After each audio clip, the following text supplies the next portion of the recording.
আসসালামু আলাইকুম সুপ্রিয় ভাই বোনেরা, কেমন আছেন সবাই? আশা করি ভালো আছেন। আমি কয়েকদিন আগে এই ভাইয়ের একটা ছবি পোস্ট করছিলাম। এই ভাই অসহায় বললেও ভুল হবে, আরো বেশি মানে তার দুরবস্থা এখন, যা তার মুখে যা শুনলাম না। ভাই, আপনার পায়ে কি হয়েছিল? আমার হচ্ছে পোলিও রোগে আক্রান্ত। মানে আপনি জন্মগত এমন না? না না। আচ্ছা, ভাই হচ্ছে এই ভ্যানটা লিজ নিয়ে চালায়। লিজ সম্পর্কে আমি অনেকটাই মানে ধারণা ছিল না।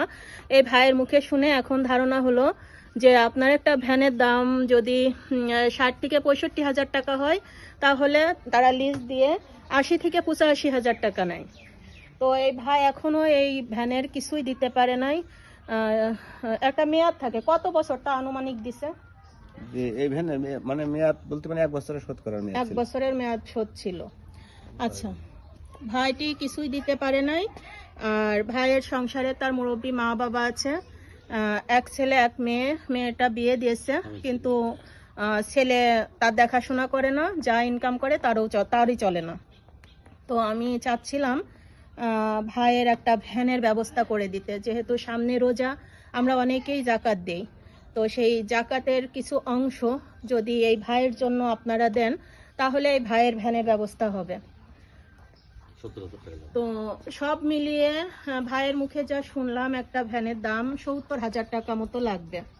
তো আমরা চাইলেই কিন্তু পারি এই অসহায় ভাইয়ের পাশে দাঁড়াতে। তো ভাইয়ের মুখ দিকেই শোনেন যে ভাইয়ের একটা ভ্যানের কতটা প্রয়োজন। ভাই একটু বলবেন, আপনার চাওয়া পাওয়ার কথা, সমস্ত কথা বলেন। আমার এখানে অনেক মানবিক ভাই বোনেরা আছে, তারা আপনার পাশে দাঁড়াবে। মূলত বিষয় হচ্ছে কি, আমি আগে আপনার ঝিনাইদহ ডিসি কোর্ট সংলগ্ন আমি প্রতিবন্ধী হিসেবে ভিক্ষাবৃত্তি করে খেতাম, কিন্তু যখন আমার ছেলে মেয়ে বড় হয়ে গেল, আত্মীয় স্বজন সবার প্রতি মানে আমি একটা ঘৃণার পাত্রযোগ্য ঘটলাম যে ভিক্ষা সবচেয়ে নিকৃষ্ট কর্ম।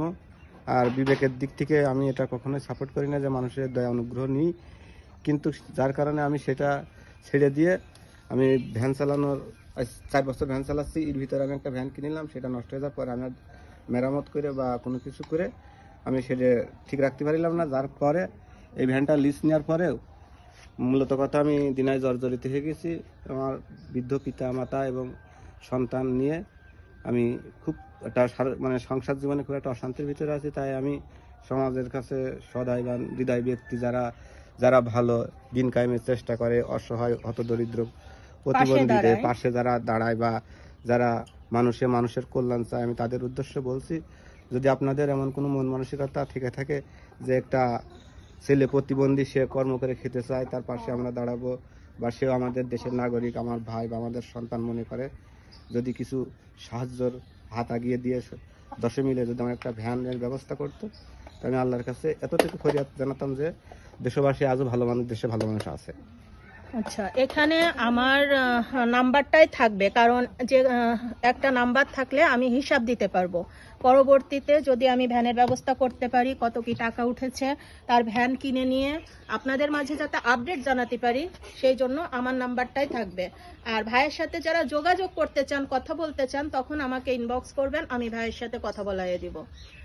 তো আমি আশা করব আমার যত মানবিক ভাই বোনেরা আছেন সবাই এগিয়ে আসবেন, কারণ দানের হাত যত বাড়াবেন, আল্লাহ পাক আপনাদের তত অর্থ সম্পত্তিতে ভরে দিবে। দান কখনোই মানুষকে দরিদ্র করে না। তো আমরা মানুষের জন্য, আমরা মানুষের পাশে দাঁড়াই। আমি আবারও আশা নিয়ে আপনাদের কাছে বলছি, আপনারা এই ভাইয়ের পাশে দাঁড়াবেন। সবাই ভালো থাকবেন। আমার ভিডিওটি যদি মনে চায়, আপনারা শেয়ার করে সবার মাঝে ছড়িয়ে দিবেন। আল্লাহ হাফেজ, আসসালামু আলাইকুম।